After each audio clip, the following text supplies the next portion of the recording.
The world is under quiet assault by a mysterious force that's gradually increasing people's anxiety. This widespread unease has sparked an illusion of global chaos known as the emergency. It's filled citizens with an ever-present fear that something terrible is about to happen, which in turn has destabilized the economy and contributed to the world's growing disorder. Rainey is a young orphan who finds comfort in books and solitude. Though he longs for friendship, the other children at the orphanage often mock him for being too smart. He frequently feels like he doesn't belong, largely because no one around him shares his level of intellect. The only person who truly understands him is his Tamil teacher, Ms. Paramal. One day, Ms. Paramal shows Rainey a newspaper advertisement about a special test. Winners of this test will receive scholarships to attend a prestigious school called the Boatwright Academy. Rainey has always dreamed of going there, but doubts his own abilities. Ms. Paramal reassures him, insisting that he is more deserving than anyone else who will take the test.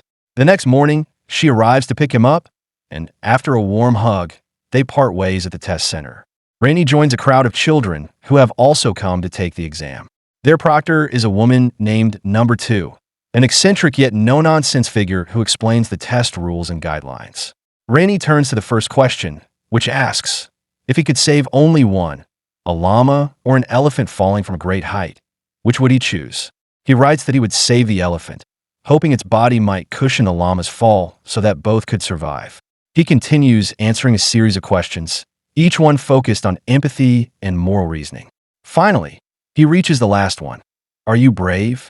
After pausing to reflect, Rainey responds that he'd like to believe he is. Number 2 instructs everyone to put down their pencils. She grades the test while the children wait quietly. Once she finishes, she announces that those who have passed will advance to the second stage of the exam, and that they must report to a nearby building at exactly 1 p.m. Number 2 stresses that for the next phase, they may bring only a single pencil and one eraser. When Rainey asks whether sharpeners will be available if a point breaks, she assures him they will have everything they need. She then reads aloud the names of those who passed.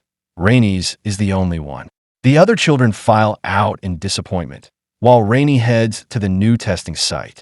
As he approaches the entrance, a girl ahead of him, Rhonda, drops her lone pencil through a grate and into the sewer. Her friend shrugs and hurries inside, but Rainey stops to help. With only minutes before the exam begins, he snaps his own pencil in two and hands half to Rhonda, confident a sharpener will be provided inside. Grateful, she whispers that she can show him the answers during the test, but Rainey politely declines. In the examination hall, Number 2 reminds them that anyone who speaks during the test will be dismissed, adding that the exam will be long and difficult. A girl groans at this and is immediately disqualified for making noise. Rainey raises his hand and silently indicates that he needs to sharpen his pencil. Number 2 nods her permission. The test begins. Seconds later, a boy bolts from the room, shouting that he can't do it. Rainey turns to the paper and finds the questions baffling. Advanced history and geography far above his level. Yet Rhonda, seated directly in front of him, finishes within 30 minutes.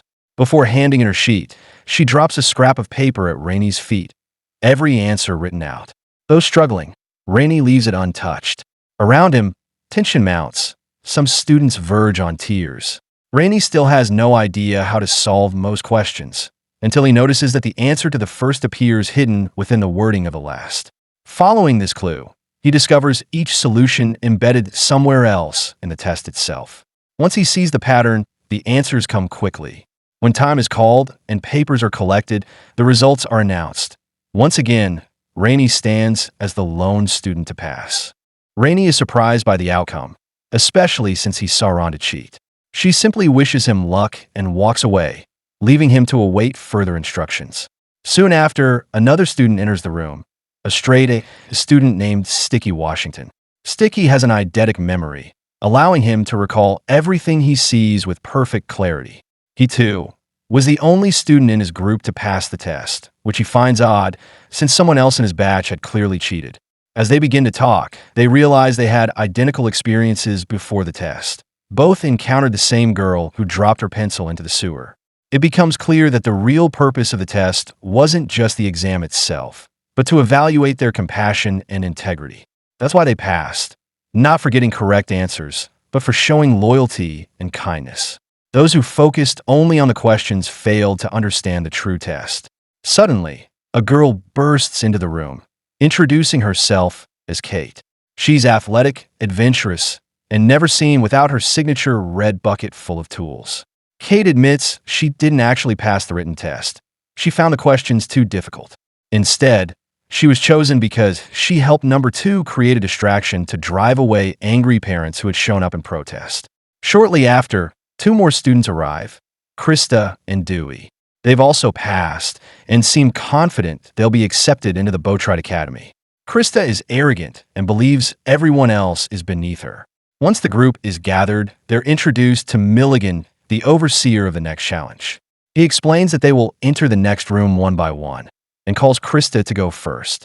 Inside, she finds a chessboard pattern floor and a note that instructs her to cross the room without stepping on either the black or white tiles.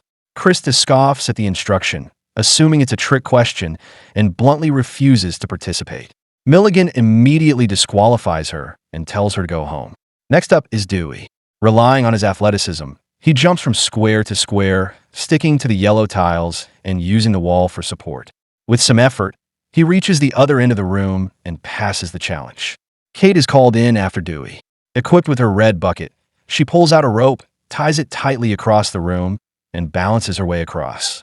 Thanks to her years working in a circus, she's more than comfortable walking a tightrope and successfully completes the task with ease. When it's Sticky's turn, he carefully studies the instructions and realizes that the task specifically says not to step with their feet on the black or white tiles. Interpreting this literally, he gets down on all fours and crawls across the floor.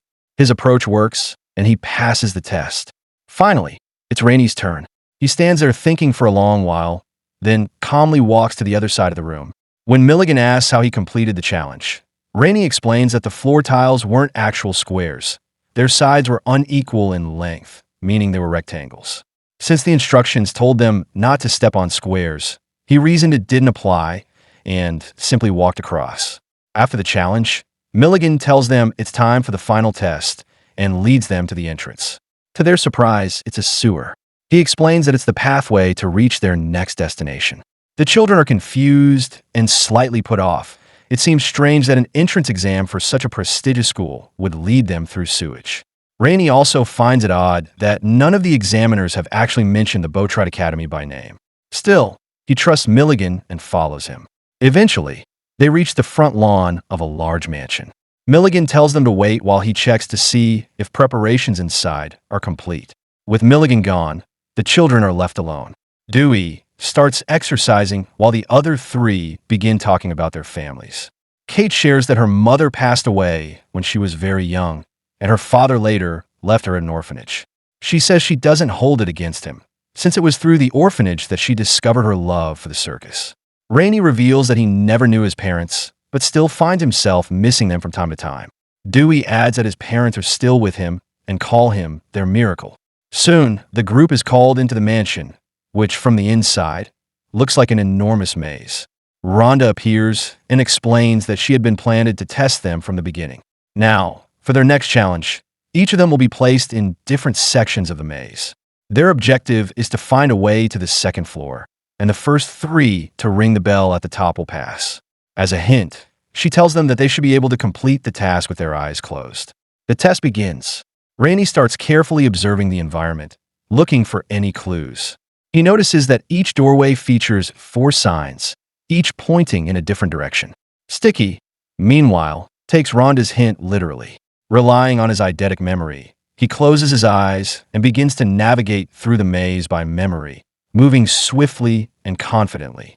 Kate approaches the task from a more unconventional angle, thinking outside the box. Kate pops open an air vent in the wall and uses it to climb up toward the second floor. Dewey, meanwhile, trails right behind Sticky. The moment they reach the staircase, Dewey shoves Sticky against the wall and darts ahead to ring the bell first. Rainey soon realizes that the puzzle symbols beside each doorway are written in Braille, quietly indicating the correct path. Following the code, he reaches the stairs and helps Sticky regain his balance. Kate is already waiting at the landing so they can all ring the bell together. When the 3 of them strike it in unison, they are declared the victors, and Dewey, who rang earlier on his own, is disqualified. The instructions had said that the first 3 to ring the bell will win, and the 3 who rang it together, Rainy, Sticky, and Kate, were those winners. Next, the children are introduced to the mastermind behind all the tests, Mr. Nicholas Benedict. While he begins outlining their orientation, a 4th and much younger candidate arrives, Constance. She is a small, sharp-tongued girl who could not care less about anyone's opinion. Constance's testing experience was unlike the others. In her written exam, she crossed out every question, labeling them wrong. She ignored the rule about bringing only one pencil and arrived with as many as she pleased. And during the maze test, she simply sat off to the side, enjoying a sandwich. Her singular attitude still earned her a place on the team. Then comes the moment of truth. Mr. Benedict reveals that the scholarship to Bowtright Academy was a ruse. The children have actually been gathered for a covert mission to save the world. The news leaves them stunned. Mr. Benedict explains that they alone have the necessary qualities to end the emergency, the wave of worldwide fear and turmoil. Someone, he says, is broadcasting subliminal messages across radio and television signals.